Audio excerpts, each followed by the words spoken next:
but also the units to the south, led by Consul Aemilius, concealed behind Gallic lines. If you go around sort of to the side, I guess. For his team to have any chance of success, Dave must use his time well. The Roman soldiers here are not professional soldiers. They are ordinary Roman citizens fighting to protect their homes and hearths. Well, they bring the gusto of citizen soldiers who don't want their homes pillaged and their wives raped and all the rest of it, because they're fighting pretty close to their homeland areas around Rome. Basically, the front of the Romans have got 3 bands of what's called velites, which is similar to our skirmishers. Yeah. You've got 3 bands of hastati behind them in the gaps. Hastati. Hastati. The hastati are the youngest, fittest, most aggressive soldiers, and it's going to be their job to conduct that quick rush leading to contact. Behind the hastati are the principes. The principes are a little bit older, perhaps more experienced, perhaps steadier men, and they're the ones who are going to back up that quick rush of the hastati with their own meaty thump into the enemy. And then behind the principes are the older men, the triarii, and they've got spears. They're able to hunker down behind those spears if they need to, and provide a firm backing to the first 2 ranks of Roman army. Is there any cavalry there? Yeah, on the right and left flanks, Yeah. either side, you've got some light cavalry. One of the things that they want to do is strip the legionary cavalry away from the flanks of those legions and take advantage of the Roman flanks. So there's 2 triarii infantry. Yeah, right In front of them, 3 princeps. In front of them, 3 hastati, flanked by 2 cavalry, and 3 velates in the very front. And a large coat, please. Yeah. Yeah, that's about right, yeah. I think he's giving a really quite good and comprehensive report about the Roman forces, and even if he uses basic terminology, like some of them have long spears and some of them have big shields, that's probably pretty much the language that a Gaulish scout would have used at the time. Is that the entire Roman force? Wishful thinking, Dave. Just a stone's throw to the rear of his army, hiding in some trees to the south, are the legions of Consul Aemilius. This army is ready for battle, but do they know about their comrades to the north? And will the team spot this additional threat in time? To my mind, the key issue here is whether they grasp this point, that they've got to smack the Romans they find first hard in order to stop themselves being taken from the flanks or the rear by any other Romans who are out there. What should your battle plan be? I reckon draw them up to us if you can. We need to get on that hill.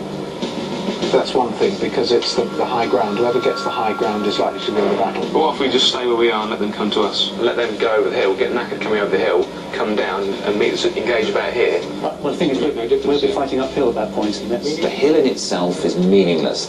They've got to be willing to engage the Roman forces, whether they're on the hill, behind the hill, or coming down the hill, and really tackle them aggressively. We've got to move forward to get on the hill. Yeah. Why do you have to go on the hill? Because battles always won from the tops of hills. Yeah, having the high ground is, but as I say, it's a battle necessity. If you go to the top of the hill with the whole of your Gaulish army, you actually become more visible to those other Roman troops for miles around. They'll have a better idea where to head to. I've got an idea for a strategy, which is that we move our solid infantry as rapidly as possible up towards the hill. Yeah, I agree. And in the meantime, the Romans will be trying to do something very similar. Nick thinks he can tell the future. Nick also... He's read it in some entrails. Yeah, that's right, which is not entirely unreasonable. On one hand, he doesn't know what's going to happen, but on the other hand, he's got to expect things to happen that he doesn't expect. And then we've got to break up their formation using our shock troops, whichever they are. My concern, Nick, is the fact that if we get on the hill here, they've got their cavalry position on the left and the right, and they can quite easily come around the side here and attack our infantry from the right-hand and left-hand sides. We have to hold them with our cavalry, and our cavalry is stronger than their cavalry. Key to this battle is initiative. And you've got the older, potentially more conservative members of the team as the generals, and the younger, potentially more impetuous part of the team in the subordinate positions. So you're really saying if you were a Gaulish chieftain of 53, like Nick is, you'd be at the stage when you'd be wheeled onto the hillside in your bath chair and left to die in the cold because you'd have cease to have the right stuff? No, I think that because he's a middle-aged English guy, he's not going to have quite the elan that the Gaulish chieftain drinking in his mead hall would have come this battle. I'm not going to give you much longer, so if you can show me with the blocks how you're going to execute this plan. The team's concept of operations is completely divorced from the battlefield reality. They need to fight the Romans, but they're not planning to attack the Romans. The Roman commander can just sit there all day and wait for another Roman army to come and help him kill all the Gauls. We've got to get these troops marching first. This is the first thing. Yeah. We've got to get them moving before we do anything else. Right up there on the hill they've got to be. The team is planning for a miserable, bloody failure. At the same time as we're doing that, we've got to be advancing in formation the cavalry, because the Roman cavalry will try and stop us doing that, and they're much faster than our foot soldiers, and these have got to be behind. Yeah, that's it. That's all right. That's our strategy. Actually, see, when I hear you talking like that, I can't imagine you with a banjo. That was very impressive. And you all seem quite confident about this.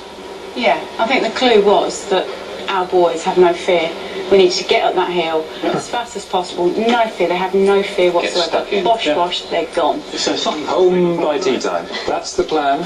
225 BC, the Battle of Telamon. You're the Gauls against the Romans. It's time to deploy your troops.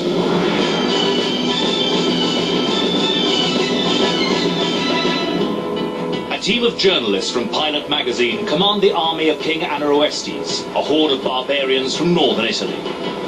They plan to slaughter the Romans at Telamon, avenge their honour, and crush the Roman Republic on its very doorstep. The lives of 100,000 men hinge on a very simple plan. In the spirit of the Grand Old Duke of York, the team will march all of their troops up the hill, hoping to lure the army of Consul Regulus into a fight. But have they spotted that Emilius, another consul, and his army to the south now threaten to attack the Gauls from behind? The team's plan depends on Regulus taking their bait before any reinforcements can assist. So, will General Nick's hilltop stronghold bring him triumph or disaster? Once we get to the top of the hill, we want to keep it and be there when the second lot of Romans arrive. So you're confident that there will be a second lot? We have to be prepared. Eager to get stuck in, the young lieutenants send their warriors charging up the hill. Are you running, by the way? It's home, we're having a little leisure. I thought we had to leg it up there. Don't forget, they have no fear, yeah? You're in there. We're ready. The Romans aren't moving at all. Getting up that hill at a fair lick, aren't you? I like Trix's attitude. She's very aggressive. She wants to get stuck in. She says, get in there. That is the right Gaulish military attitude. Nick, I ain't wasting no time here. I'm getting at the top of the hill. Would you like some extra help? Yes? All right, have a look at this. It's a real-time satellite view of the battlefield. Right, we've got one lot of cavalry that are way behind the picture. Yeah, get those guys up here if you can. They've put themselves up on top of the hill, and they think that they can beat the Romans by standing on a hill, and they can't. Somewhere out there, there is another Roman army, and once that Roman army joins the one that the team is already looking at, it will all be over. The team has got to attack the Romans and attack them now. And the Romans are already on the move. Regulus has unexpectedly sent his cavalry in the direction of the hill, and the team are caught off guard. I think they're just trying to tempt us out. With the northern Romans appearing to take the team's bait, can Nick and Dave agree on the next step? I think we should go and attack. We should go after those cavalry. Are you deployed? Are you in the position you want to be yet? No, we're still moving the All right, cavalry. well, that should be your priority. Yes. Dave, on your side, the cavalry are way behind. What's happening? They stopped for a fag. But there's no stopping the Roman cavalry. With every second that the team deliberate, the horsemen of Consul Regulus are closing on their flank. The lieutenants will have to act fast and soon. They're moving round. Okay, Dave, I don't want our cavalry to attack their cavalry. I think we're They're moving, they're still moving. There's some others on the move. Some infantry's on the move there. Sticking rigidly to their plan, the team wait on the hill. And Regulus sends a second cavalry unit in support of the first. Time's running out. Dave, Yeah? get your cavalry guys moving quickly. We need to get some cavalry in there and find their cavalry. You want us to take them on? We want to attack the cavalry.